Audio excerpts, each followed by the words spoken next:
Salut à tous, j'espère que vous allez bien. Aujourd'hui, on va s'attaquer à une vidéo nettement plus drôle que les dernières sorties et à mon avis plus intéressante pour les vidéastes qui se trouvent parmi vous, car il va s'agir d'un tuto sur l'utilisation de Rush anamorphique dans DaVinci. Pour le coup, dans sa version 16, mais qui sera aussi valable dans la version 15. Le tout dans l'attente d'une vidéo beaucoup plus complète et bien plus drôle sur le sujet, vu que j'attends du matos qui devrait arriver d'ici une semaine ou deux, afin de compléter mon rig anamorphique.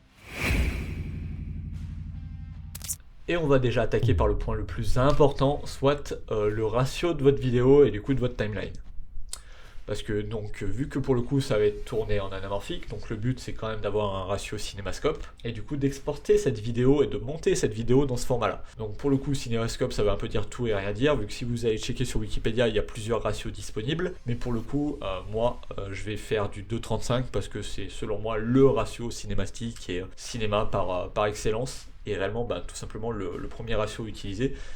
Du coup dans les Star Wars, dans les premiers je crois, si je dis pas de bêtises. Enfin bref, pour ça il faut faire une timeline dans le bon ratio avec la bonne résolution. Pour le coup je vous affiche du coup à l'écran une petite série de tableaux avec les différentes résolutions en fonction des ratios, etc. Pour le coup, donc je vais partir sur une base de vidéo en UHD, mais pour le coup au ratio 2,35. Donc si vous regardez les tableaux, vous allez voir que ça me donne du coup une vidéo en 3840 par 1634. Donc du coup je vais tout simplement créer une timeline, soit CTRL N en raccourci clavier, du coup dans ce format là.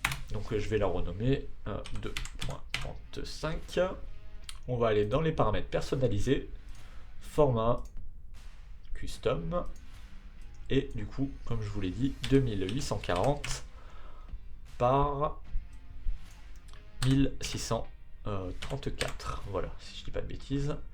Le tout en 30 images par seconde parce que mon rush est en 30 images par seconde. Et on appuie simplement sur créer.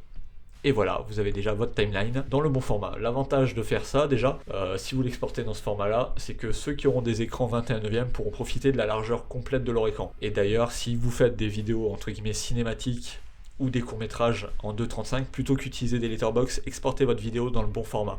Ça permettra à ceux qui ont des écrans appropriés de réellement profiter de leur écran. Bref, maintenant, il faut passer au désqueezage du rush. Alors, oula, c'est pas très français tout ça, mais vous allez très vite comprendre, c'est que si j'apporte mon rush dans ma timeline, il est comme qui dirait un petit peu écrasé, et pour le coup en 4 tiers. Ça c'est dû à la configuration dans laquelle a été tourné ce rush. Donc pour le coup avec mon GH5, avec un hypergonard x2 monté devant une optique classique, c'est un moyen de tourner en anamorphique qui est particulier, mais c'est celui pour lequel j'ai opté, et d'ailleurs pour lequel j'attends du matos pour compléter un peu tout ça.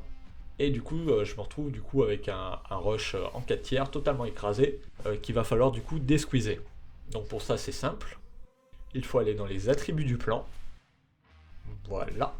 Et il faut changer donc le ratio des pixels de l'image.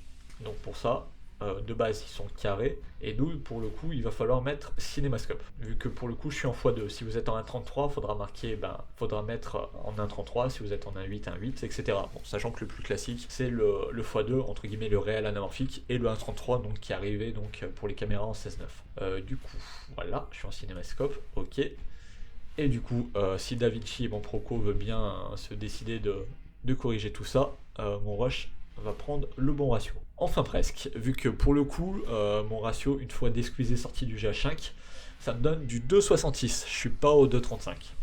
Donc là, il va falloir soit bêtement et simplement zoomer, afin de supprimer les bandes noires en haut et en bas, soit aller du coup dans l'onglet mise à l'échelle de l'inspecteur dans DaVinci, lui dire tout simplement de remplir l'image.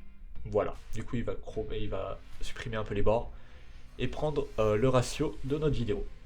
Maintenant vous avez votre timeline au bon format, au bon ratio, avec votre rush désqueezé qui prend tout le format de votre ratio. Maintenant il vous reste bêtement et simplement qu'à finir votre montage, réaliser un petit peu d'étalonnage, voilà, si vous le souhaitez. Hop là, vu que là pour le coup c'est en dessiné, on va recontraster un petit peu tout ça, et je vais me rajouter un peu de netteté, voilà, pour le lol, et occasionnellement une patate, parce que j'aime bien utiliser les outils de DaVinci.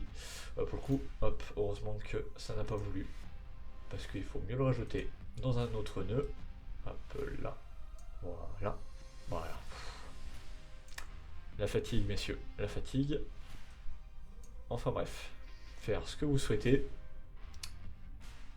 Et ensuite, tout simplement, exporter ça sur votre plateforme préférée. Faites tout de même attention à que les paramètres d'export soient tout simplement les bons. Et ensuite, tout simplement, vous n'avez plus qu'à ajouter à la liste d'export et à y exporter. Et ensuite, bêtement y partager, ou non d'ailleurs, sur les plateformes, sur votre plateforme préférée.